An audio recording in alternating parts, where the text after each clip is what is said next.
Hello and welcome to another episode of Focus on Tomorrow. I'm your host DJ, and I would like to remind everybody that this is Focus on Tomorrow, and Focus on Tomorrow is a non-profit located in Chicago, Illinois. You can find us on the web at www.focus-on-tomorrow.org, or you can email us at info@focus-on-tomorrow.org.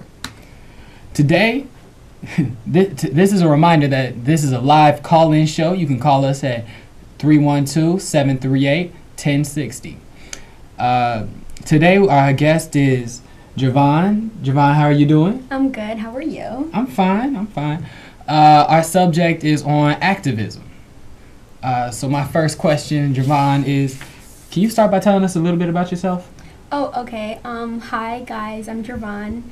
I just graduated. I'm a high school graduate from Global Citizenship Experience High School. I would like to consider myself a feminist, and I have zero tolerance for injustice. And I'm a Posse Scholar, which is a full tuition scholarship. I will be attending St. Olaf in the fall of 2016. All right. What is a global citizen? Oh, that's a good question. Well, I guess a global citizen is someone who's just mindful about their own action and making sure that your actions are on part with, your beliefs, and making sure that your actions don't affect anybody else. It's just being really conscious of yourself. That's what I think a global citizen is. All right.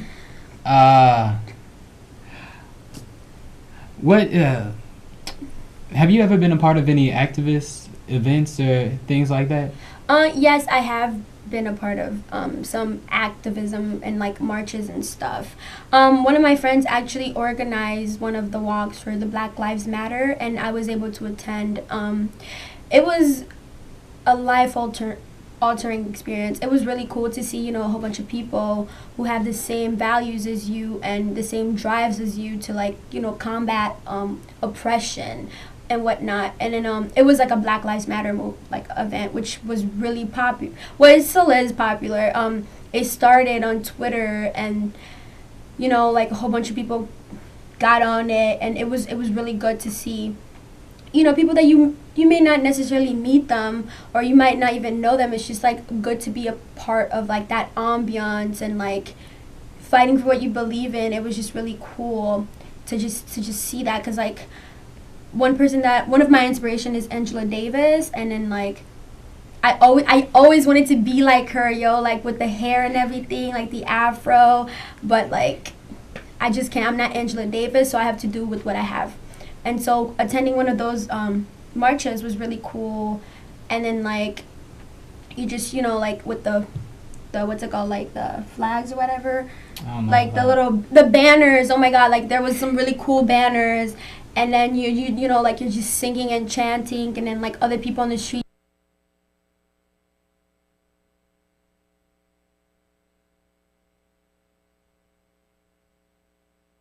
All right, I would like to take this time to welcome in a caller. Caller, what's your name, Giovanna? No, it's Gervonne. I'm sorry, Giovanna. You say you are a global citizen. Yes. How would you deal with somebody like Donald Trump who do not believe in global warming? How would you deal with people like him? Okay, first of all, that's a really good question, and I've struggled with that, and I've had conversations with people about his message. First of all, I believe that he has the right to put his message out there, just like everybody else. Okay, it's freedom of speech, whatnot, and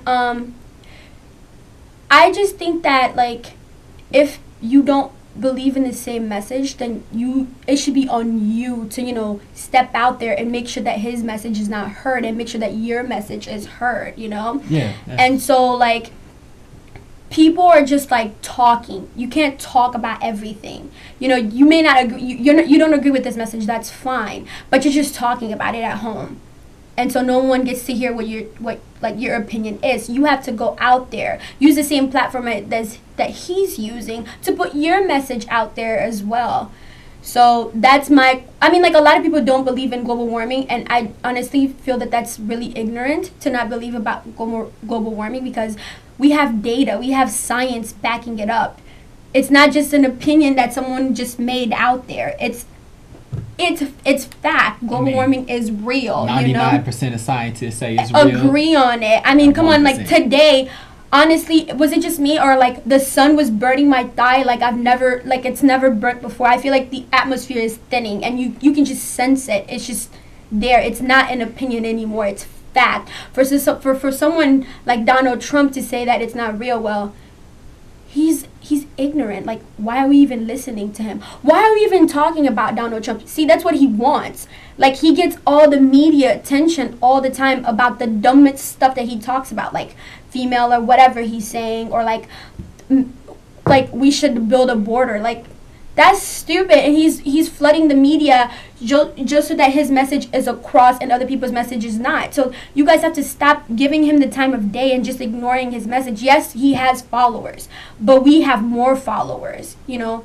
People who are open-minded and conscious and global citizens. There are more global citizens than there are ignorance. We just have to believe in that message. All right. So you said that Donald Trump uses social media to get his messages across. Do you think social media is a great way to get your message across to everyone? Yes, I think that social media is a good platform to use to get your message across, but it shouldn't just stop there. You know what I'm saying? Yeah. You can't like Black Lives Matter, for example. It was a Twitter thing. It was like hashtag Black Lives Matter. But it didn't just stop on Twitter, because that's online, that's on the internet. Like, there is no internet soldiers out there, like, walking and, changing laws. You have to get on the streets. People have to go on the streets and take action. Yeah, social media is one way to take action, but it shouldn't just stop there. So I think, social media is a great platform to, like, put your message out there in general, whatever the message is. And you find that social media, as well as being a great platform to get your message out there, is also a great way for people to get involved in what you're doing. It's a great way for people to come out and plan different events that can help out in the greater scheme of things. Yes, I mean, the Black Lives Matter marches, all started on Twitter. Like, Twitter is just a great platform. Social media is a great platform. Yes, social media has its issues, but overall, it's a great tool to use for good and bad, like Donald Trump is using. All right, what role would you say that social media plays in activism, Okay. Well, that's a good question. I think that social media is just like you said, like you had asked me in your question. Social media is a platform for you to get your message across, and that's what activism is about. Activism starts with you putting your message out there. You disagree with this or you agree with that, and then it starts from there, and then you have marches and a whole bunch of other stuff. All right, I would like to introduce our caller. Caller, go ahead. Yes, I want to make a couple of points with regard to the whole notion of social media and basically getting a lot of your information online.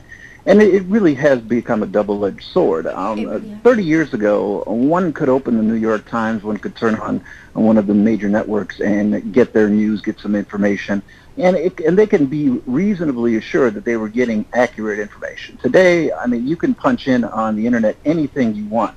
I mean, you can find Bigfoot, and you will find articles that tell you that there is actually a Bigfoot somewhere, that the Loch Ness Monster is real and an alien abductions are happening. That's one of the problems with online information. There's a difference, and it's what's called opinion versus authoritative opinion. When, your best friend tells you, what they think about your chest pains, that's different from, that's an opinion. That's different from what the head of cardiothoracic surgery at Northwestern University says when they tell you what they think about your chest pains. One is an opinion, the other is an authoritative opinion from someone who has an expertise and a background in the field. And unfortunately, the internet and social media doesn't distinguish. You can find great articles, you can find great opinions by people who know what they're talking about, and then you can find some idiot who's living in their parents' basement at the age of 40, who dropped out of school when they were in the 9th grade, that's publishing online and using YouTube, using all of these sorts of, mediums, telling people the most ridiculous nonsense. And then what you get is a following and people parroting, and this is what Donald Trump does. I mean, you would swear, that what he answers when you ask him questions, and in terms of his journalistic interviews and so forth, that it was the last thing that he saw on YouTube is where he got his information. And that's problematic, and I think that we need to admonish young people. Always check your sources. Do not rely upon internet sources that have no credibility, nothing behind them. If it's Joe Schmo's website, that's what it is. There's a difference between that and the University of Chicago and their Department of Sociology, Anthropology, Political Science. There's a reason that the New York Times has a credibility that some publication in some guy's basement doesn't have.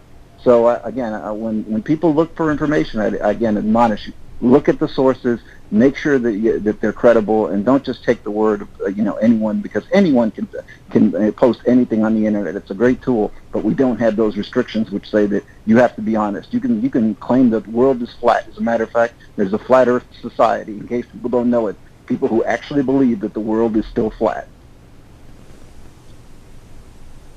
All right. There's another caller. Yeah, I love this. This is fun. Yeah, there's another caller. Caller, go ahead. Speaking of a legitimate news media, Fox News. When Fox News want to say Black Matters group, want to label them as a hate group. Now they supposed to be a legitimate news media, but they label Black Matters group as a hate group. Do you care to comment on that? Yeah, actually, that's a good point that the other caller just brought up. I mean, I think that both... But like I said, Fox News, they're supposed to be a major... news network, exactly. News media, and they're supposed to be legitimate. Exactly. But they label Black Matters group as a hate group. Exactly. I understand the first caller's point about how the internet is a double-edged sword. Yes, it is. That's true. And how some idiot in his basement might be writing a whole bunch of stuff, but some idiot in Fox News is commenting on a whole bunch of stuff too. You can't. I think the media in general is a double-edged sword, because we are shown what they think that we want to see. Okay. Why do we have categories for these different news sources? Why are the New York Times, for example, is a liberal news outlet, source, whatever. Yeah. See, there are categories for each of these media sources, so therefore they're only showing you. First of all, they have a niche group. Okay, the New York Times has a niche group. It's for liberals.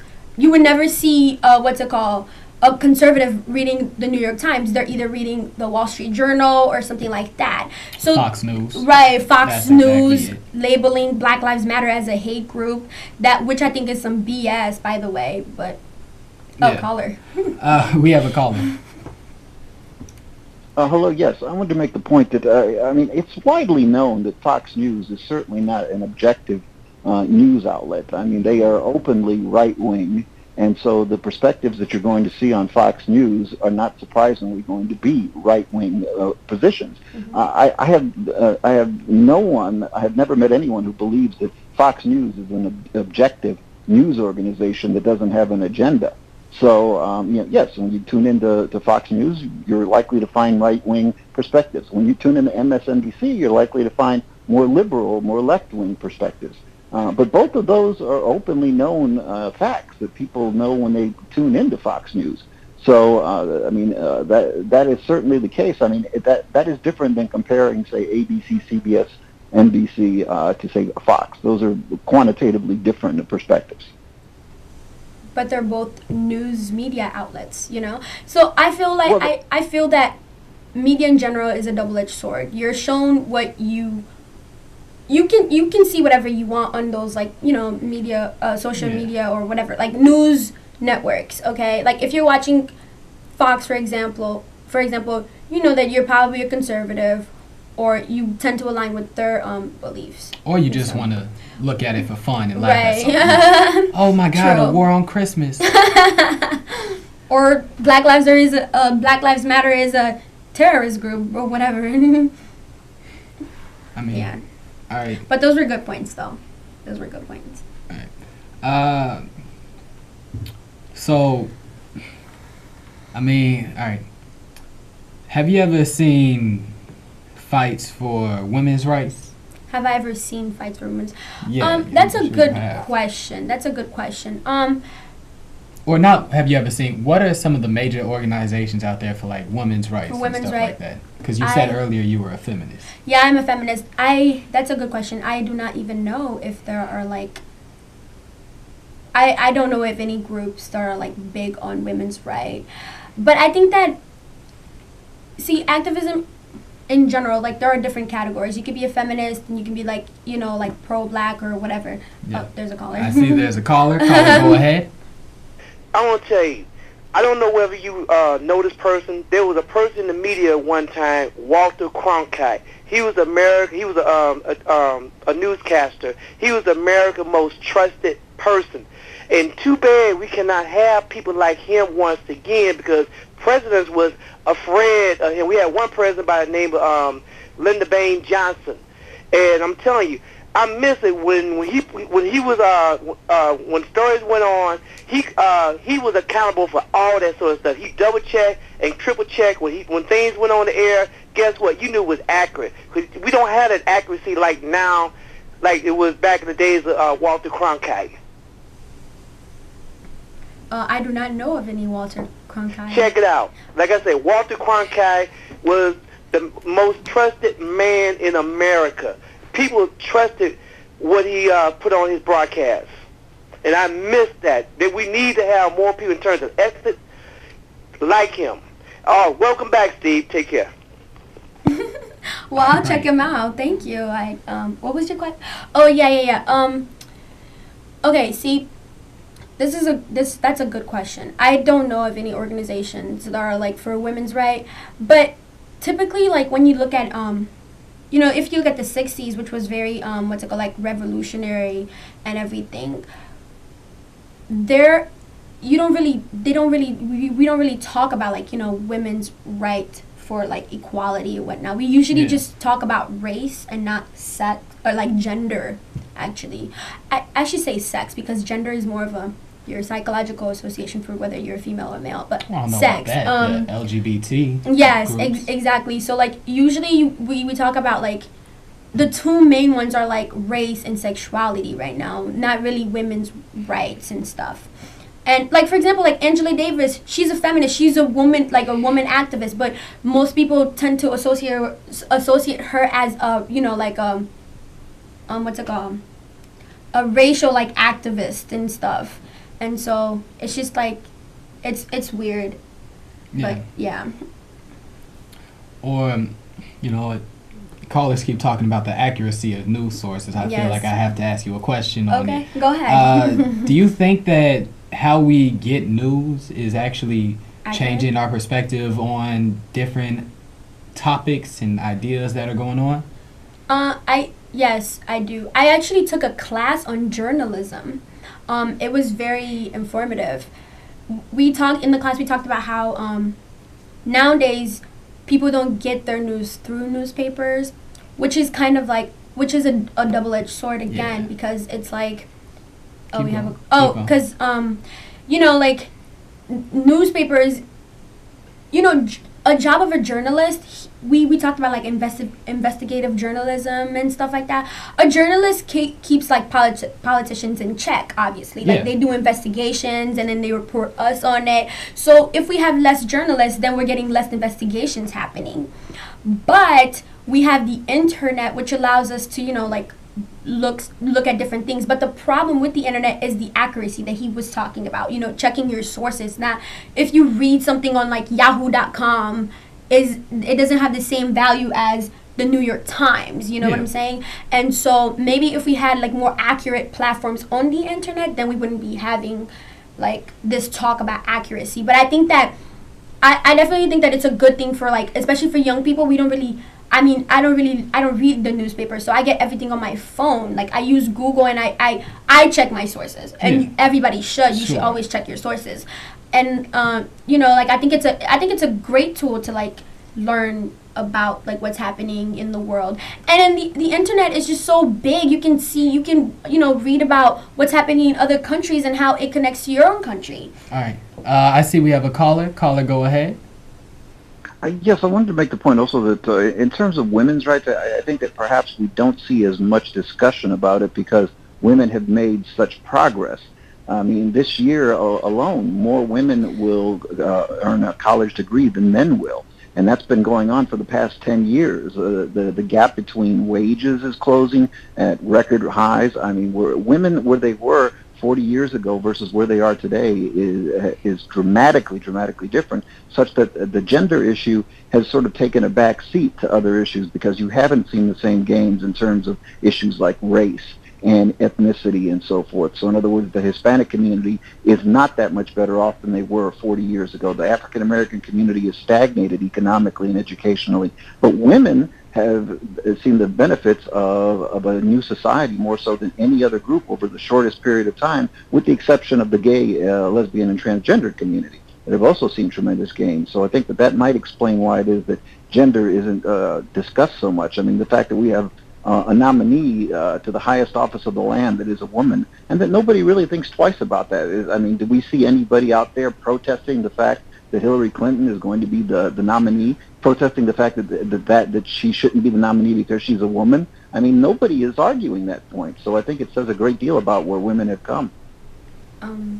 Well, I mean, like, actually, that's not necessarily true. The fact that Hillary Clinton being a woman came up on the news a whole bunch of time. I mean, like, on social... Donald Trump even mentioned it. Yeah, Donald Trump mentioned it. A whole bunch of people would be on social media talking about, like, oh my God, why is she wearing those blue suits? Like, oh my God, like, look at her, you know, her outfits and whatnot. Yeah. And actually, you're talking about women in general, but if you want to look into specifics, like, black women, Hispanic women haven't made that much progress.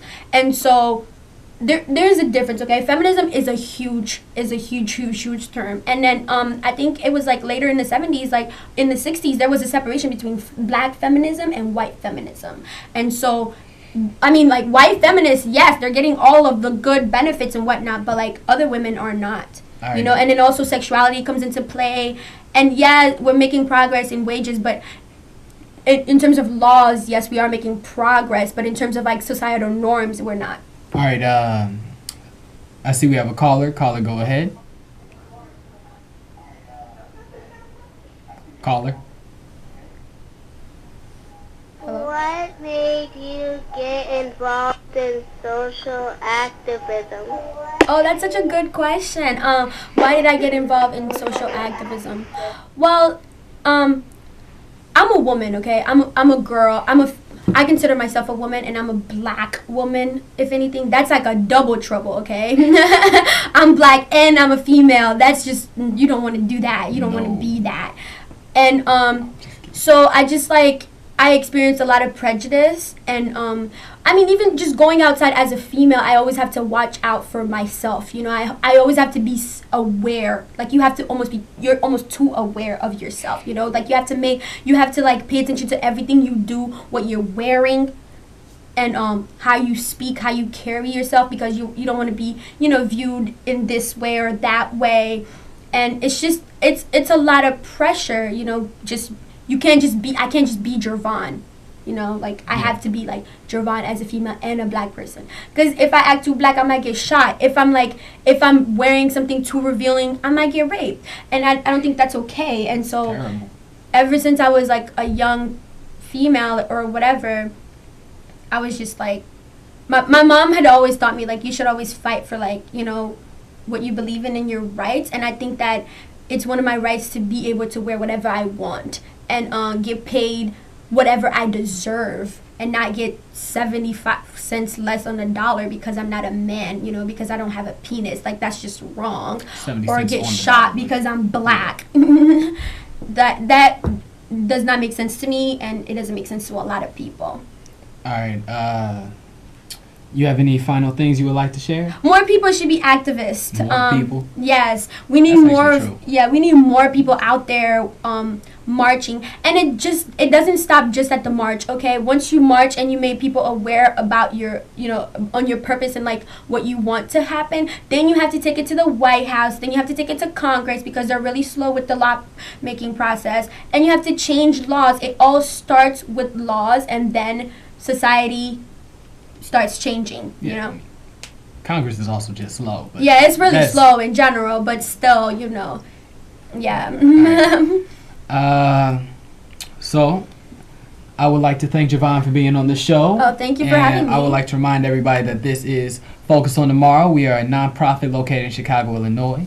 You can find us on the web at www.focus-on-tomorrow.org, or you can email us at info@focus-on-tomorrow.org. I would like to thank you all for watching. This is Gervonne, an activist and Swag. a graduate of the Global Citizen High School. Yeah. Attending St. Olaf. Attending St. Olaf, right, that's right, I'm sorry. And I would like to say see you all next week.